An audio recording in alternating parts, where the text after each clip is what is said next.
നിങ്ങൾക്കറിയാമോ, നമ്മൾ അപ്പോസ്തല പ്രവൃത്തിയിൽ ഇപ്രകാരം വായിക്കുന്നുണ്ട്.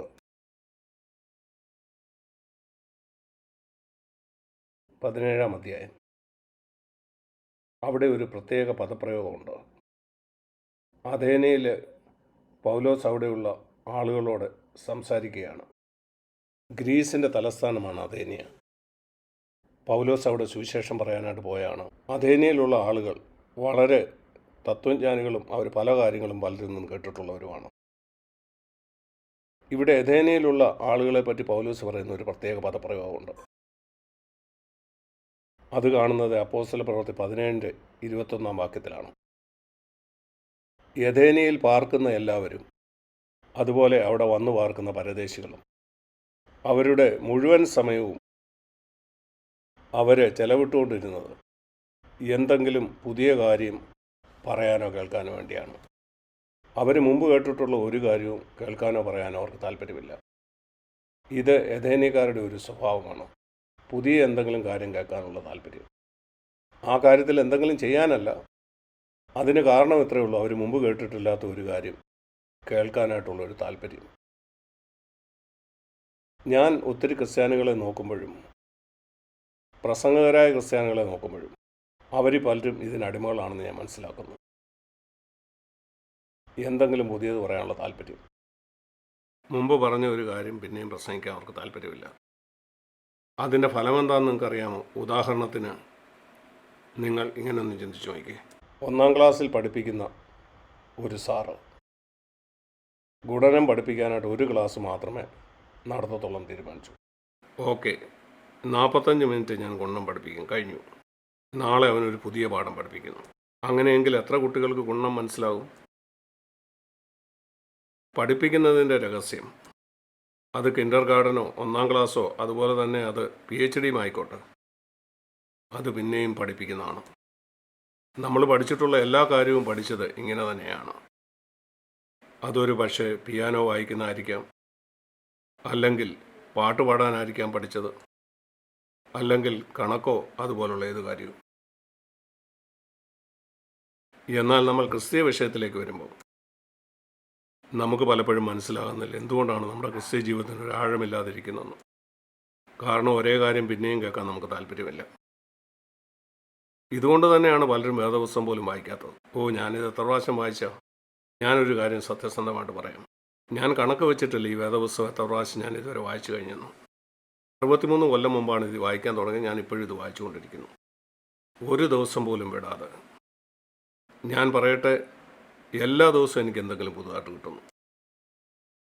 എന്നെ പുതുക്കുന്ന ഒരു കാര്യം ഒരുപക്ഷെ അത്ഭുതകരമായിട്ടുള്ള എന്തെങ്കിലും പുതിയ കാര്യമായിരിക്കണമെന്നില്ല. എൻ്റെ ഹൃദയത്തെ ഉത്സാഹിപ്പിക്കുന്ന ഏതെങ്കിലും ഒരു പുതിയ കാര്യം. നാം ഭക്ഷണം കഴിക്കുന്ന പോലെ, അമ്മമാരായ നിങ്ങൾക്കറിയാമല്ലോ, നിങ്ങളുടെ കുട്ടി പറയും, ഇന്നലെ ഞാൻ ബ്രെഡാണ് കഴിച്ചത്, ഇനി ഞാൻ ബ്രെഡ് കഴിക്കില്ല, എനിക്ക് ഇനി എന്നും പുതിയതായിട്ട് എന്തെങ്കിലും വേണം. എത്ര പോഷത്വമാണത്! അങ്ങനെയെങ്കിൽ നിങ്ങളുടെ കുഞ്ഞെങ്ങനെ വളരും? അവരെല്ലാ ദിവസവും ഏതാണ്ട് ഒരേ ഭക്ഷണം തന്നെയാണ് കഴിക്കുന്നത്. ഒരേ രൂപത്തിലുള്ളതായിരിക്കണമെന്നില്ല, എന്നാൽ ഒരേ വസ്തുവിൽ തന്നെയാണ് അത് ഉണ്ടാക്കുന്നത്. അതിലടങ്ങിയിട്ടുള്ള പദാർത്ഥങ്ങൾ അതൊക്കെ തന്നെയാണ്. കുഞ്ഞുങ്ങൾ ആരോഗ്യത്തോടെ വളരുന്ന അങ്ങനെയാണ്.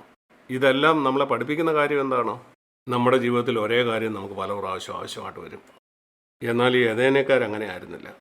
അവർക്കെപ്പോഴും പുതിയത് എന്തെങ്കിലും വേണം. എൻ്റെ പ്രിയ സഹോദരീസന്മാർ, എപ്പോഴും പുതിയ കേൾക്കുന്ന നിങ്ങളെ ആത്മീയമായിട്ട് വളരാനായിട്ട് സഹായിക്കുകയില്ല. പത്രോസിനത് അറിയാമായിരുന്നു. അതുകൊണ്ട് 2 പത്രോസ് 1-ാം അധ്യായത്തിൽ പത്രോസ് ഇപ്രകാരം എഴുതി. പത്രോസിന് അറിയാമെന്ന് പറഞ്ഞാൽ പരിശുദ്ധാത്മാവിന് അറിയാമായിരുന്നു. അതുകൊണ്ട് പത്രോസിൽ കൂടെ പരിശുദ്ധാത്മാവ് ഇപ്രകാരം എഴുതി. 12-ാമത്തെ വാക്യം. ഈ മനോഹരമായ വാക്യം നിങ്ങൾ ശ്രദ്ധിച്ചേ. ആദ്യം നമുക്ക് 11-ാമത്തെ വാക്യം നോക്കാം. നമ്മുടെ കർത്താവും രക്ഷിതാവുമായ യേശുക്രിസ്തുവിൻ്റെ നിത്യരാജ്യത്തിലേക്കുള്ള പ്രവേശനം ധാരാളമായി ലഭിക്കും. ഇങ്ങനെയല്ല എങ്ങനെയെങ്കിലും നുഴഞ്ഞ് ആ ദൈവരാജ്യത്തിലേക്ക് കടക്കുന്നത്. യേശു നിങ്ങളോട് ഇങ്ങനെ പറയണമെന്നാണോ നിങ്ങൾ ആഗ്രഹിക്കുന്നത്? എന്തായാലും നീ അവസാനം സാധിച്ചു. ഇല്ല, നിങ്ങളങ്ങനെ കേൾക്കാൻ ആഗ്രഹിക്കുന്നില്ല. നിങ്ങൾ കേൾക്കാൻ ആഗ്രഹിക്കുന്ന നല്ലവനും വിശ്വസ്തനുമായ ദാസനെ, നിങ്ങൾ നിത്യതയിൽ കടക്കാൻ ആഗ്രഹിക്കുന്ന പല്ല് കടിച്ച് നുഴഞ്ഞു കയറാനാണോ? അതോ പിതാവിൻ്റെ ഹൃദയത്തെ സന്തോഷിപ്പിച്ചുകൊണ്ടാണോ?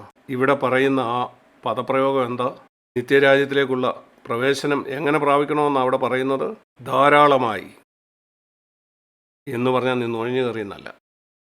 നീ വിജയകരമായി പ്രവേശിച്ചു. ഈ ഭൂമി വിട്ടു പോകുന്നതിന് മുമ്പ് കർത്താവിന് വേണ്ടി ചില കാര്യങ്ങൾ ചെയ്തുകൊണ്ട്.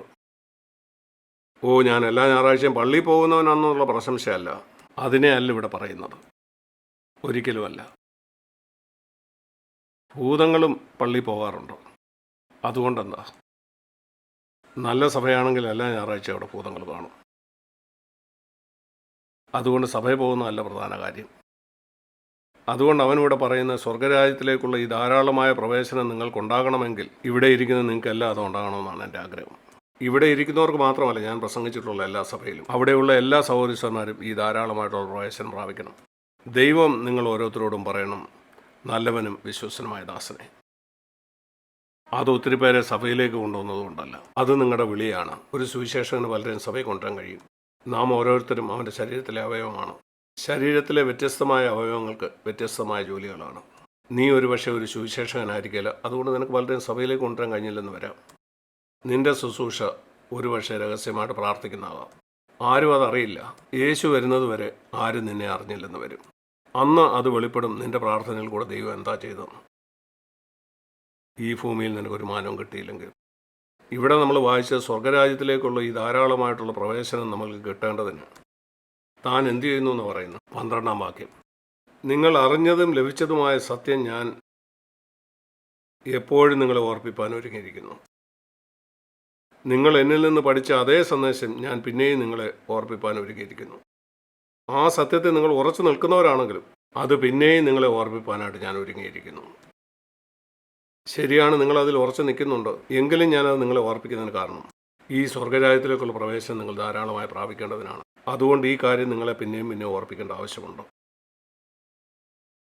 എന്നു മാത്രമല്ല, 14-ാം വാക്യം, ഞാൻ ഈ ഭൂമിയിൽ ജീവിച്ചിരിക്കുന്നിടത്തോളം കാലം, ഞാൻ ഈ കൂടാരത്തിൽ ഇരിക്കുന്നിടത്തോളം കാലം ഇത് നിങ്ങളെ ഓർപ്പിച്ചുകൊണ്ടേയിരിക്കും.